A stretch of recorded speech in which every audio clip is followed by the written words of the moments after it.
Getting money for your business is super easy, isn't it? You just start an LLC and people start throwing money at you left and right. It's super easy to get a loan. All you need is a little one-page business plan. You walk into the bank and hand it to them and they just give you a ton of money. All you need? Not really. So in today's episode, I'm going to walk through some of the options that you have at different stages of your business, whether you've just started or you've got a couple years in the game. And I'm also going to give you a solution based on where you are to get some pretty low interest funding for growing your business. What's going on, eaters and feeders? My name is Casey, and on my channel I discuss business tips and tricks, startup hacks, entrepreneur mindset, and so much more based on my experience growing Florida's highest rated meal prep business from nothing. So if you want to learn more about production, purchasing, marketing, sales, software, leadership, mindset, meditation, and everything in between, I invite you to subscribe and turn on those alert notifications so you don't miss out on any of my content. I produce videos weekly, I go live sporadically, and I don't want you missing out on any of it. You're also going to want to check out the links below. In those links, you will find access to even more resources than I could put in a video, calculators and spreadsheets and all sorts of free material, as well as mealprepbiz101.com. Even more resources will be found there. Stuff like free boot camps, free ebooks, private group, one-on-one consulting with yours truly. I've got free software, yes, free software that will run your entire business. So you're definitely going to want to check that out. mealprepbiz101.com, as well as the links in the show notes. Now that we've got that out of the way, let's jump into today's episode. Welcome to our channel where we go behind the scenes for meal plan company Fit Food Fresh and other local businesses across South Florida. Make sure you hit the subscribe and alerts so you never miss a video, and hit us with any questions or suggestions. Many years ago, when I was a young entrepreneur, I was under the impression that it was very easy to get a business loan with just a business plan. While it may have been like that in the past, it's not so much been like that in my lifetime, at least not in my experience. So I wanted to go over some of the realistic expectations that you should have regardless of where you are right now when it comes to getting funding for your business. Now let's start off with zero. Let's say we've got a business idea, we don't have it in works, maybe we've got a name and a logo and a domain, but no revenue yet. The reality is, in the beginning, you are going to be the one responsible for funding your business. Now, through you, through your friends, through your family, that's where you're going to be looking for this money. It's going to be angel investors, or what they call round A funding. And really before that, sometimes they'll say it's seed funding.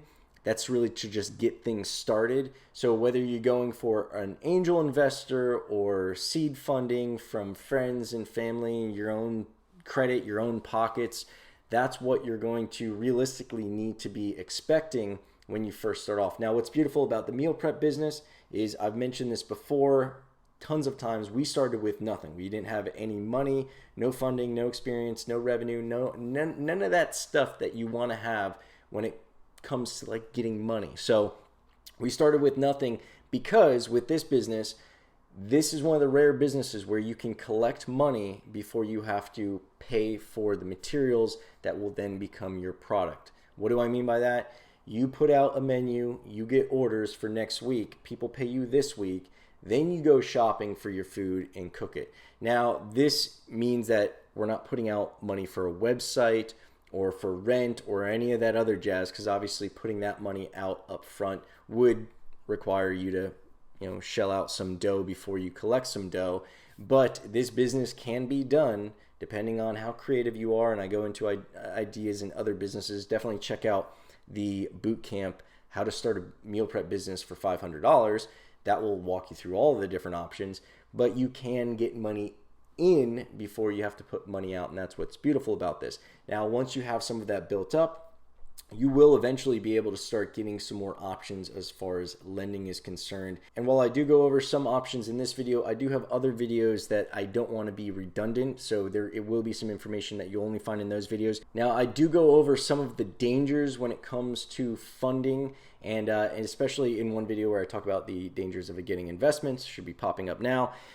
And I want you to have these things in your brain so you don't just start grabbing at any money that's available to you, because one of the rules is you should only be taking money that you need to take, and you should only be taking money that you can use, and you have a good plan on how to use that money that will bring in more money behind it, so that you can not only pay off that money but also grow your business so you're no longer relying on these external sources of money, right? Now, the unfortunate reality is until your business has at least 2 years of revenue on the books, it's going to be very difficult for you to get business loans through conventional means.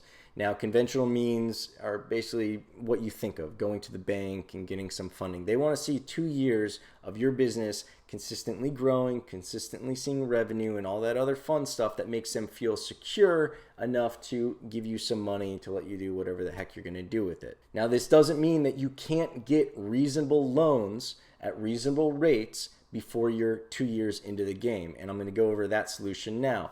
Once you get to about $10,000 in monthly revenue, and you've got at least, it'd be ideal to have 6 months of at least $10,000 in revenue. But once you get to $10,000 in monthly revenue, I do have a solution for you. The beautiful thing about this is the interest rates will range from 6 to about 12.5%. This money will be for growth capitalization. What does that mean? Growth capitalization means money that will be given to you for you to grow your business. Now, technically, this can also be used to buy assets, being equipment or maybe materials that will help lower your costs or allow you to scale. But the idea is this money is used to help you remove the barricades that are between you and growth. Now, that might be marketing, and primarily that's where this money is going to be used. A lot of the growth capitalization money is really geared towards funding your marketing and advertising efforts. So if you're waiting to start a campaign and you just don't have the money to do so, but everything else is, lining up, and you just want to throw more money. Maybe you're already marketing and you just want to throw more money at it. You've got it nailed down. It's just not growing fast enough. And if you were to double your marketing budget, you'd be able to double your acquisitions, and that brings in more profit and all this other stuff. That's the kind of situation that this is for. This is not for paying your rent. This is not for paying for employees. This is not for paying for stuff that you can't afford to buy right now. This money is specifically for companies who are stable enough to just need an extra injection, a little octane in their fuel that will help them really take off and accelerate a growth trend that is already established. So if you're at that $10,000 a month level, and this is something that you're interested in, check out the link below and you'll be able to get more information on that option. Now, there are other options out there, and I discussed them in other videos. I'll have that video popping up here. Some dangerous options out there that I want you guys to be very weary of. We survived it barely, but we did take on a loan that was, when you do the math, it was over 30%. So again, the 6 to 12.5% in the link below is pennies compared to a 30% loan. And I discussed this in the video. The short version is when we signed for this loan of like $47,000, we immediately owed like $60-something thousand and had to pay that back. And it was a nightmarish procedure. Unfortunately, we weren't super savvy at what we were really taking on.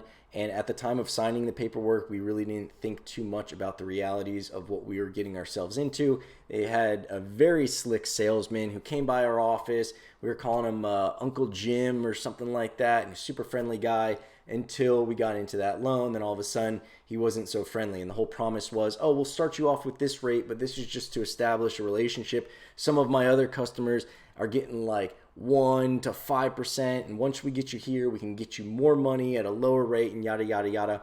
Complete BS. And those were merchant cash advances. That's a very dangerous loan to get into because the interest rate is so high and the payments are so ridiculous that if you aren't able to keep up with them, you could easily put yourself in a worse position in the future based on the amount of debt that you take on, the amount of obligations as far as payments and all that other fun stuff. So try to avoid those. Always be very cautious of the interest rate. 6 to 12%.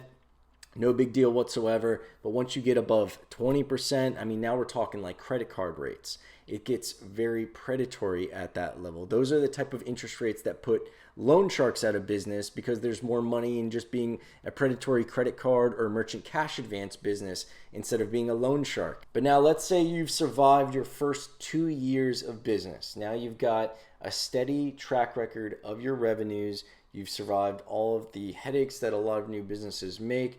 Now at this point, will you still need a business plan? Yes, you will still need a business plan, because it will help you secure more capital and secure a better situated loan, meaning lower interest rate and better terms. One thing that I cover in another video is also the fact that you want to make sure that your repayment date is giving you enough time to put this money into effect, get some of the results from it, and start getting those revenues out. It really hurts to take a loan and end up having to pay back that loan with the loan before you've even had a chance to see any of the results or any of the extra revenue from that loan come in. Now, one thing I always want to tell people to be conscious of is the fact that you need to not only be realistic, but also think of worst case scenarios. If you're putting this money into marketing, which this is where this money should be, that's really where you're going to get the most results out of it. If you're putting it into marketing or a new advertising campaign, you shouldn't be thinking that you're going to make all your money back and be able to pay off the loan within the first month. Okay? Why? Because in reality, marketing campaigns take about 3 to 6 months to really reach their full maturity. This isn't to say that you won't receive more immediate results from your marketing, but odds are they're not going to be enough to allow you to pay off the loan and then continue financing marketing yourself moving forward. So what do I mean by this? What I mean is, don't take out a loan for 1 month of marketing. Take out a loan for 3 to 6 months worth of marketing. That way you have enough runway to allow the marketing to reach maturity, to start paying you back, and to allow the marketing revenue, the added acquisitions, the added profit that you're making, to allow that to be what's paying back the loan. You want the new marketing to be the vehicle that pays off that loan. Otherwise, if you're not able to do that, there's no sense in getting the loan, because you're just paying interest to cycle people through your company. Now, as long as your retention rate is high enough, this will work itself out, but the idea is you don't want to have to get another loan 3 months down the road, especially if you've had to do it on your credit, because now this is another credit pool, and your last credit pool brought down your score just a little bit. So now the terms might not be as good as they were before, and it's all because you didn't get enough money the first time. There's a phrase, only go to the well once. And when it applies to finances, that means if you're getting a loan, you want to make sure that when you go to the well, you get enough money, or the bank, the well, that source of revenue, you want to make sure that you get enough to last you through whatever that project or whatever that ambition is. Now, while it is a beautiful thing to be able to start getting conventional loans, one of the other things I want to have in the front of your brain before you get to that stage is think about starting relationships with private banks, credit unions. Why? Well, you have to look at Wells Fargo and Bank of America and all these big banks. They have to be giving everybody a fair shake nationally. So they have very fair standards. Their loan officers really don't have a whole lot of wiggle room. Whereas if you go to a private bank or a credit union, they might have more lenient, and they actually historically tend to have more lenient policies when it comes down to getting a loan. So it will be much more akin to the idea that we have in our brain, where you go into a bank and you talk to a nice loan officer and you've got your business plan and he likes you and he likes your pitch and he believes in it. Those guys exist more often in the smaller banks, the credit unions, private banks, etc. So if you already haven't established a relationship with them, even if it's only with your personal finances, you've got your checking account there, maybe a savings account there, if you've been with them for a while, it does help your odds at not only getting approved for a loan, but getting approved for more money with a lower interest rate. And like I said, typically this is going to be true when you compare any of the big banks versus the smaller credit unions. So it does help to have these relationships established before you go in asking for a business loan. If you say, hey, I just set up my own personal account with your credit union last week, I want a $250,000 business loan for this new marketing campaign and equipment and inventory. Can I have it?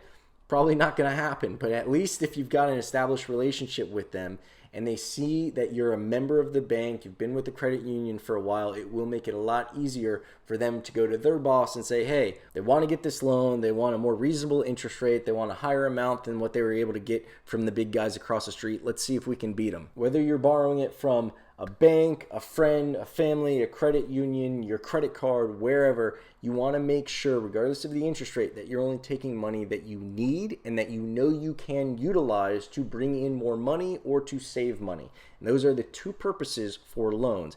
If you need a loan to cover your expenses, you need to recalibrate and recalculate what's going on in your business. You shouldn't be getting loans to pay your rent. Unless there's some dire circumstance, maybe you've hit a slow season that you didn't anticipate for, you had some emergencies, loans shouldn't be covering regular operating expenses, only growth capitalization and lowering your costs for existing things or improving efficiencies like buying new equipment, buying a double stack oven instead of having a single stack oven so you're able to produce twice as much food. That helps you scale. Buying a bunch of containers, buying a crate of containers that you know you're going to go through and it lowers your cost instead of buying them by the box, that is worth it. Putting money into marketing, putting money into advertising, those things, that is what it's for. I think I'm beating a dead horse, but I want you guys to understand this because I see so many businesses shoot themselves in the foot and become tied to these massive obligations that they could have avoided if they were just a little bit more intelligent about how they were going about things and a little bit more conservative with the money that they were getting themselves into. Again, I invite you to check out the other videos that I have on financing. Check out the links below. Check out that link below if you're at the $10,000 a month mark and you want to get some money to accelerate your growth, but know how you're going to spend it first. Again, make sure you're only going to the well once. You don't want to have to keep going back every couple of months. It's not the end of the world, but ideally you want to take that one loan out, pay the interest rate once, and then have enough of your own money where you're basically taking a loan out against your own savings and you're the bank. Thank you guys so much for your time. Again, please make sure you're subscribed. You've got those alert notifications on. Check out the links below. Check out mealprepbiz101.com. And until the next episode, I look forward to helping you grow as a business, as an entrepreneur, and as an individual.